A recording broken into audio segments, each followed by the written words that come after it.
the northern sky fades to black as the last rays of sun slip below the horizon. Across the fjords of Scandinavia, a silence falls, not for hours but for months. This is the great darkness, the heart of winter in the Viking world. Through howling winds and biting cold, the Norse people would endure nearly 100 days with barely a glimpse of daylight, a test of resilience that shaped their entire culture and belief system. In the farthest northern settlements, like those in modern-day Tromsø, Norway, the sun would disappear entirely for weeks, creating a phenomenon known as the polar night, a darkness so complete that it challenged not just survival, but sanity itself. Before we begin this journey into the Viking Age, tell me in the comments, where are you watching from? It's always fascinating to see our community of history lovers spread across the world. And if you're new here, don't forget to subscribe and enable notifications. Every subscription helps us keep exploring the real stories behind the legends. Now, let's begin. The year is 872 CE. Across the northern reaches of Europe, from the Norwegian coast to Iceland's volcanic shores, settlements prepare for the coming darkness. Winter in the Viking homelands wasn't simply a season. It was an ordeal, a psychological and spiritual challenge that tested even the most hardened warriors and farmers. The Norse named this darkest period Skamdegi, the short days, when the sun, if it appeared at all, would merely brush the horizon before disappearing again, leaving communities to endure weeks of twilight and darkness. Archaeological evidence from sites like Hedeby in Denmark and Birka in Sweden reveals the extensive preparations these communities would make as summer waned, knowing that survival depended on meticulous planning and foresight. Imagine standing on a snow-covered hill in central Norway. The temperature has plummeted to 20 degrees below freezing. The wind cuts through layers of wool and fur. And above, instead of daylight, only stars glitter in an endless black sky. This was the reality the Norse people faced every year, a cycle as inevitable as the tides. The question that fascinates historians isn't just how they survived physically, but how they maintained their mental fortitude through such extended darkness. Archaeological evidence from winter settlements shows sophisticated adaptations that addressed not just bodily needs, but psychological ones. Evidence of a culture that understood the mind's requirements as well as the body's. The Norse world before Christianity was one imbued with meaning and cosmic significance. Their understanding of the universe was shaped by a rich tapestry of myths that explained not just creation, but the very nature of existence. In this worldview, winter wasn't simply a meteorological phenomenon, it was part of an eternal struggle between order and chaos, between the gods themselves and the forces that threatened them. The cold months weren't meaningless suffering, but rather part of a grand cosmic cycle that had purpose and ultimately an end.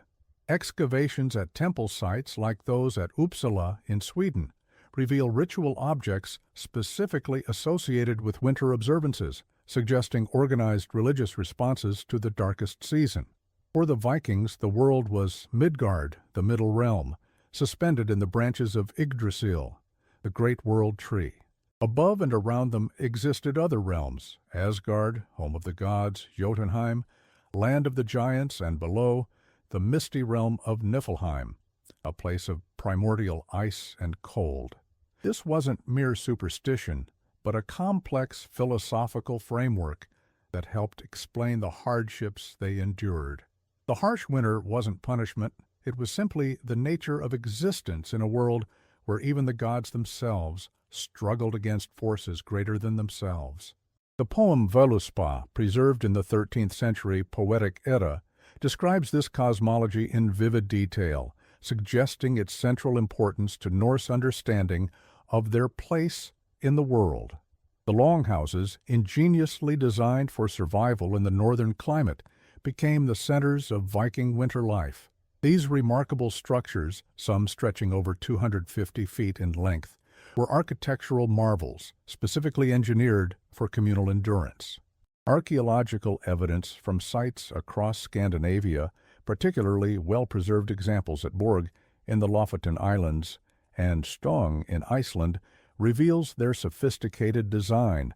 A central hearth running the length of the building provided vital warmth, while smoke holes in the high-pitched roofs allowed ventilation without losing precious heat. The walls, packed with insulating materials like moss, straw, and clay, created a barrier against the howling winds that could maintain interior temperatures as much as 30 degrees warmer than outside. Inside these longhouses, something remarkable happened during the winter months. The darkness outside fostered closeness within. Entire extended families, sometimes numbering 50 or more individuals, would gather in these spaces. Sleeping platforms lined the walls, while the central area became a place of communal activity. This forced proximity created an intensity of social bonding that modern people with our private homes and individual spaces can scarcely comprehend. The Longhouse became a microcosm of their entire society, a world unto itself, while the darkness reigned outside. Archaeologist Neil Price, in his extensive studies of Viking social structures, notes that this winter confinement likely shaped Norse concepts of community and interdependence in profound ways. The Vikings, contrary to their portrayal in popular culture as merely warriors, were primarily farmers and craftspeople. The winter months, when agricultural work became impossible, transformed into a time of intense productivity of a different sort. Archaeological evidence from winter settlements shows a flourishing of handicrafts, wood carving, leatherworking, weaving, and metalsmithing. These weren't merely practical activities, but expressions of cultural identity and spiritual beliefs. The intricate animal forms and mythological scenes carved into everyday objects connected the artisan to the cosmic order, a form of devotion through creation. Excavations at sites like Coppergate in York, England, a Viking settlement, have revealed workshops with evidence of continuous winter activity, producing everything from combs and gaming pieces to jewelry and weapons. The sagas, those remarkable literary treasures that preserve so much of Viking culture, speak often of the winter gatherings. Consider this passage from the saga of the Greenlanders describing the settlement at Brattahlid. In the deep of winter, when darkness held the land in its grip, the people gathered each evening in the great hall. There they would feast and listen to tales of gods and heroes, of journeys across treacherous seas, and battles against fearsome foes. These weren't simply entertainment, they were cultural touchstones that reinforced shared values and reminded the listeners of their place in the grand narrative of their people. Similar descriptions appear in Egil's saga and the saga of Eric the Red, suggesting this was a widespread practice across the Norse world. The psychological importance of storytelling cannot be overstated. Modern psychology recognizes narrative as fundamental to human meaning-making, particularly during times of hardship. For the Vikings, the recitation of sagas provided not just distraction, but psychological reinforcement, reminders that others had endured similar or worse hardships and emerged triumphant. The hero's journey, a narrative pattern recognized across cultures, was particularly potent during the winter months, offering a template for understanding personal and communal struggles. The sagas often featured protagonists facing terrible winter conditions, like the account in Grettir's saga of the outlaw Grettir Asmundarson, surviving multiple winters alone in the harsh Icelandic wilderness. Archaeological findings at Viking settlements reveal another crucial element of winter survival: feasting. Food preservation was a sophisticated science in Norse culture, with smoking, drying, fermenting, and salt-curing techniques developed to remarkable levels. The autumn slaughter, or sláttertíð, provided meat that would be carefully preserved, while stores of grain, dried fruits, and nuts supplemented the winter diet. But beyond mere nutrition, these resources became the foundation for communal feasting, events that served both practical and spiritual purposes. Analysis of middens, refuse heaps, from winter settlements shows evidence of periodic consumption of high-status foods, suggesting planned feasting events throughout the dark months. The winter festivals punctuated the darkness with light and celebration. The Heimskringla, the collection of sagas compiled by Icelandic poet Snorri Sturluson in the 13th century, describes how King Haakon of Norway moved the pagan Yule celebration to coincide with Christian Christmas, revealing the importance of this midwinter observance. He established that Yule should begin at the same time as Christian people held it, and that every man, under penalty, should brew a measure of ale, and therewith keep the Yule holy as long as it lasted. Archaeological evidence from temple sites across Scandinavia shows increased ritual activity during the solstice period. Most significant was the midwinter feast of Yule, or Jol, a 12-day celebration around the winter solstice. This wasn't simply a party, but a religious observance with deep cosmological significance. These winter celebrations were characterized by abundance in the face of scarcity, a psychological strategy as much as a cultural tradition. The generous sharing of food and drink, the lighting of fires and candles to push back the darkness, the communal singing and dancing, all created powerful sensory experiences that countered the deprivation of the season. The Norse understood intuitively what modern psychology confirms, that sensory pleasure and social connection are powerful antidotes to depression and despair. Excavations at the site of Hofstadr in Iceland have revealed a large feasting hall, specifically designed for winter gatherings, with evidence of large-scale meat consumption and ritual activity during the darkest months. The physical environment of Scandinavia, while harsh, provided materials that became essential to winter well-being. The abundance of forests yielded not just building materials and fuel for fires, but raw materials for tar production, a waterproofing substance that was vital for maintaining buildings and ships through the wet months. Archaeological evidence from winter settlements shows sophisticated hearth designs that maximized heat while minimizing smoke, often incorporating stones that would retain and slowly release warmth. Analysis of charcoal remains from Viking Age sites suggests carefully managed forestry, with specific species selected for different burning properties, some for heat, others for light, and still others for smoke preservation of foods. Perhaps most remarkable was the Viking understanding of light psychology. Modern science recognizes seasonal affective disorder as a form of depression linked to reduced sunlight exposure, but the Norse developed cultural adaptations to this phenomenon centuries before it had a medical name. They prioritized reflective surfaces in their winter dwellings, polished metal shields, and ornaments that would capture and amplify the precious little daylight or firelight. Archaeological findings include highly polished bronze and silver objects positioned near light sources, while saga descriptions of winter halls often mention the glittering of metal in firelight. The strategic placement of these reflective elements wasn't accidental, but a deliberate manipulation of their environment to maximize psychological well-being. For the warrior class, winter presented a particular challenge. The famous berserkers and other elite fighters, whose identity was deeply tied to action and conquest, faced months of forced inactivity. The sagas describe how these warriors maintained their mental and physical edge through ritualized combat training, even in the confined spaces of the Longhouse. These weren't merely physical exercises, but performances that reinforced social hierarchies and provided outlets for competitive energy that might otherwise turn destructive in the close winter quarters.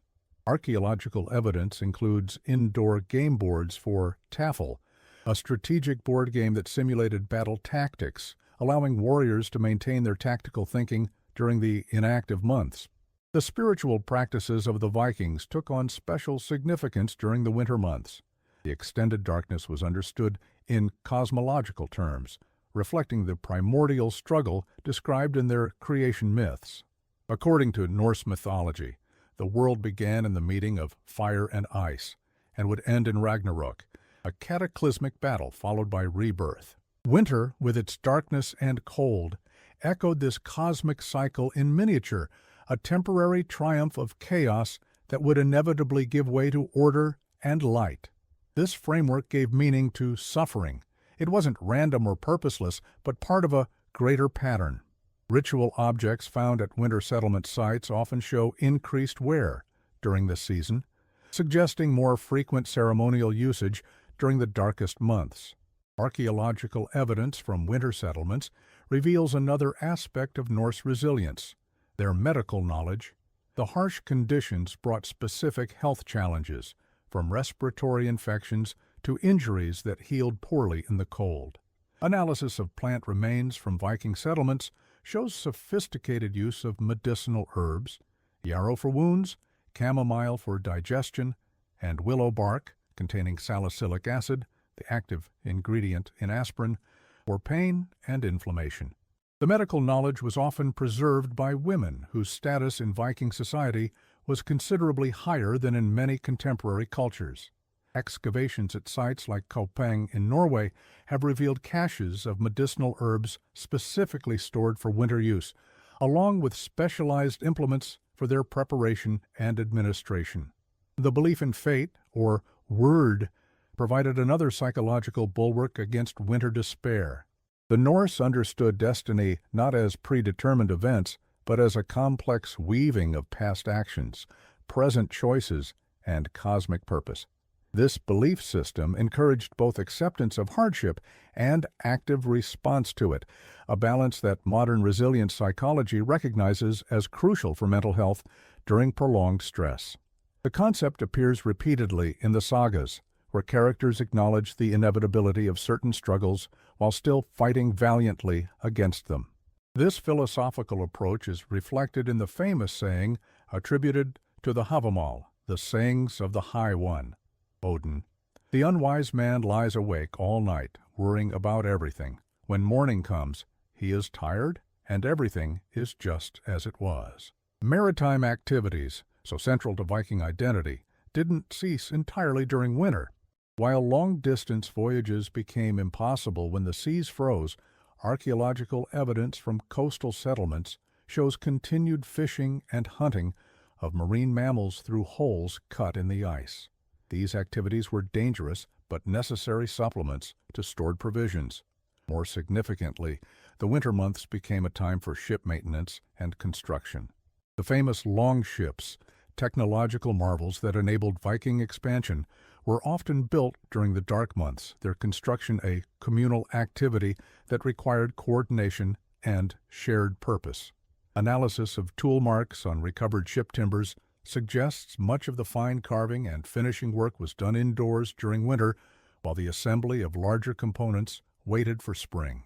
The spiritual leaders of Norse society, the Vulva, female seers, and Gaudi, male priests, held particular importance during winter.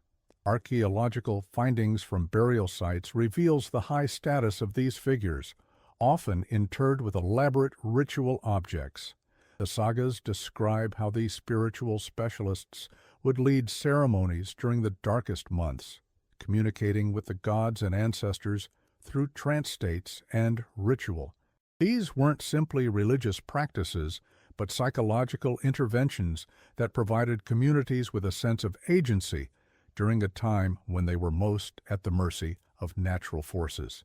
The saga of Eric the Red describes a Volva named Thorbjörg who would travel between settlements during winter, performing divination rituals that provided guidance for the coming year, a practice confirmed by archaeological evidence of specialized divinatory tools.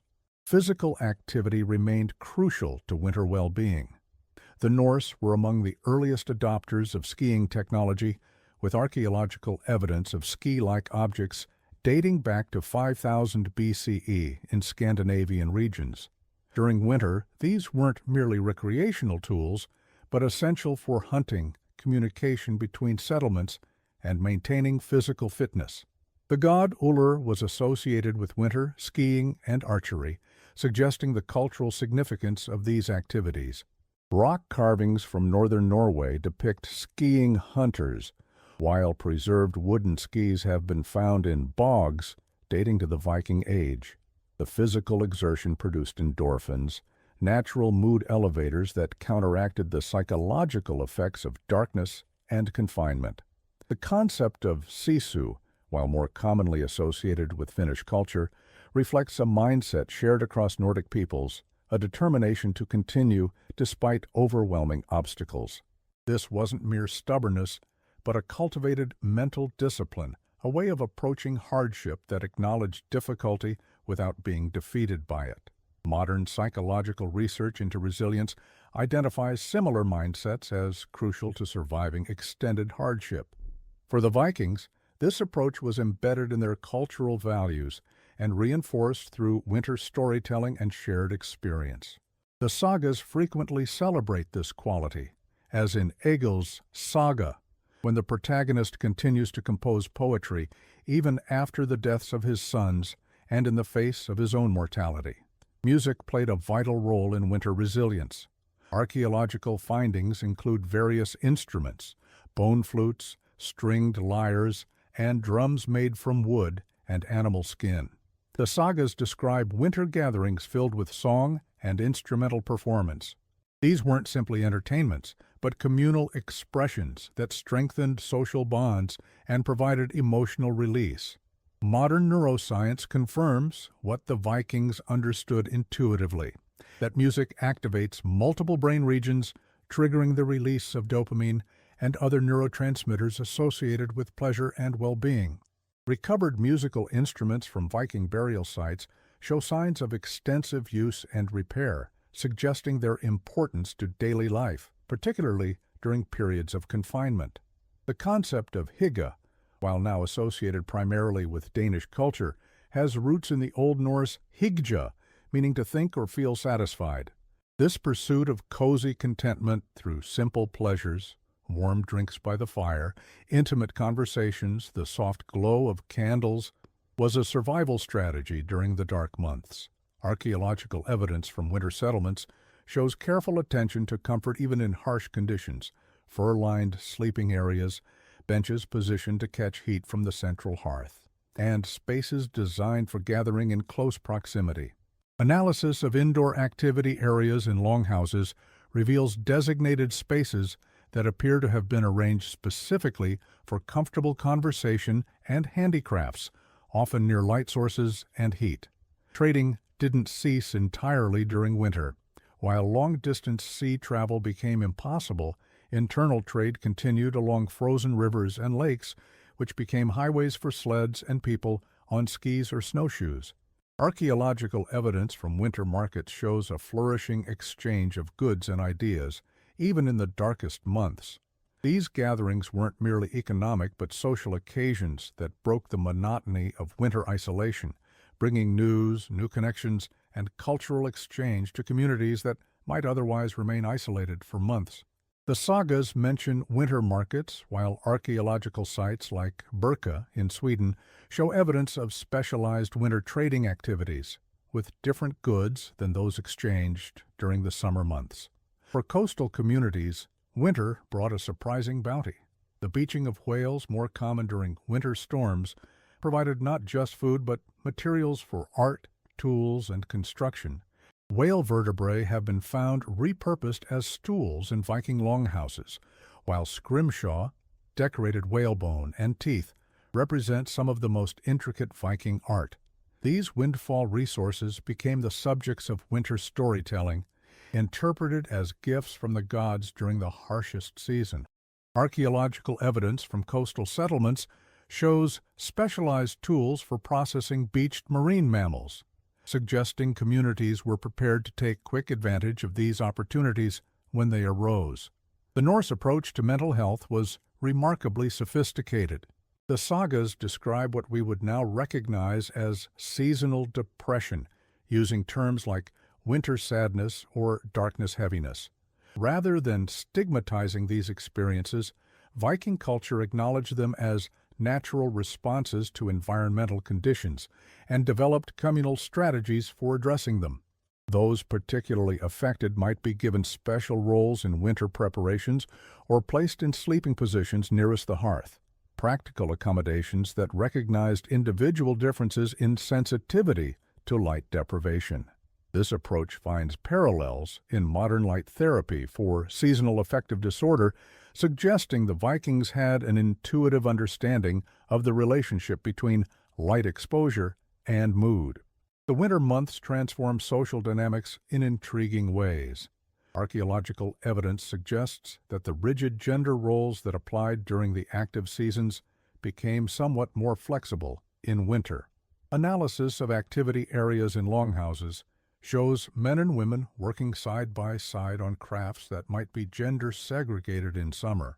The practical reality of survival required this flexibility, but it also created space for knowledge sharing and skill development across traditional boundaries.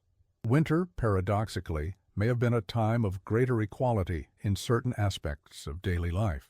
This pattern is reflected in the sagas, where winter scenes often show women and men collaborating on tasks that would be strictly divided during other seasons. The Norse relationship with animals took on special significance during winter. Working dogs and horses became not just tools, but companions, often brought into the longhouse during the coldest weather. Archaeological findings show that these animals were given prime positions near the hearth, reflecting both their practical value and emotional importance. Analysis of animal bones from winter settlements reveals that dogs and cats were often fed high-quality scraps even during periods of food scarcity, suggesting their importance extended beyond mere utility. Modern research confirms what the Vikings understood intuitively, that animal companionship reduces stress hormones and promotes psychological well-being, particularly during isolation or hardship. Winter also brought opportunities for intellectual development.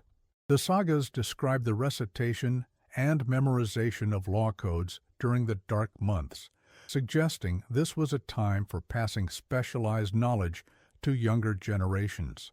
Archaeological findings include rune sticks and writing implements that show evidence of winter use, indicating that literacy practices continued and perhaps even intensified during confinement. The famous Icelandic law speaker Þorgeir Ljósvetningagori is described as memorizing the entirety of Iceland's legal code during winter retreats, emerging in spring to recite it at the Althing, the annual legislative assembly.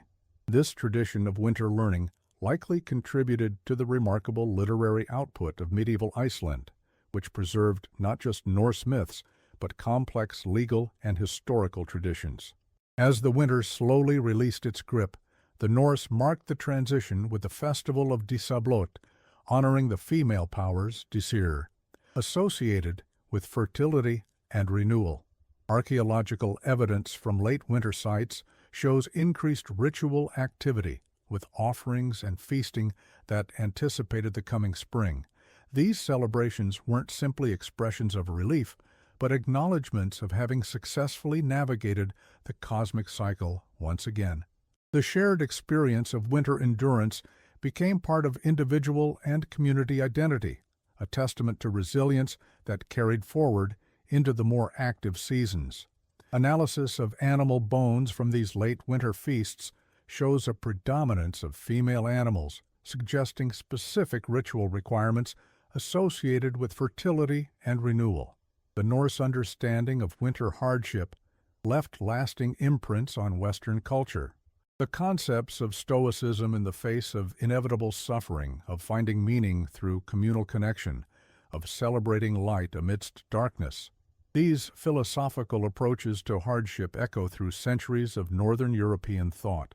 When we examine modern Scandinavian societies, consistently ranking among the world's happiest despite their long, dark winters, we see the cultural descendants of Viking resilience strategies, the emphasis on social welfare, communal gathering, and finding joy in simple pleasures.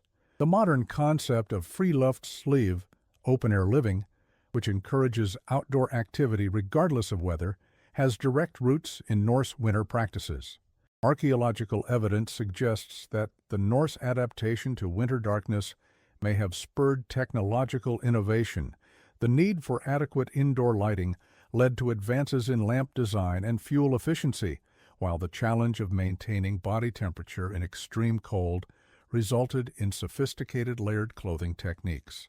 Analysis of Viking textiles shows the development of specialized winter garments with wind-resistant outer layers and insulating inner layers, a technique still used in modern cold-weather clothing. The Norse development of skis, sleds, and ice skates, all documented in archaeological findings, revolutionized winter transportation and influenced design principles still used today. The relationship between Norse communities and the natural world took on particular significance during winter. Far from seeing nature as an enemy to be conquered, Viking cosmology understood humans as part of a complex ecosystem, dependent on natural cycles, even when those cycles brought hardship. Archaeological evidence from ritual sites shows increased offerings to nature spirits during winter, suggesting a desire to maintain harmony with environmental forces. This perspective offers intriguing parallels to modern ecological thought, suggesting that sustainable relationships with the environment may have roots in ancient Norse worldviews that acknowledged human vulnerability to natural forces. As our modern world faces its own forms of darkness, environmental uncertainty, social isolation, and economic pressures, the Viking response to winter offers valuable insights. Their integration of practical survival techniques with psychological and spiritual frameworks created a holistic approach to resilience. They understood, perhaps better than we do today, that human flourishing requires not just physical safety, but meaning, connection, and purpose, especially during the darkest times. The archaeological record of their winter settlements stands as testament to a people who didn't merely survive darkness, but found ways to thrive within it. The faint glow on the horizon grows stronger. After months of darkness, the sun returns to the northern world. In Viking settlements, people emerge from their longhouses, faces turned upward to feel the warmth on their skin. They have survived another winter, not through luck, but through cultural adaptations refined over generations, a testament to human ingenuity and resilience. As we face our own metaphorical winters, perhaps we can learn from those who mastered the art of thriving in darkness, finding within it not just survival, but moments of profound connection and meaning.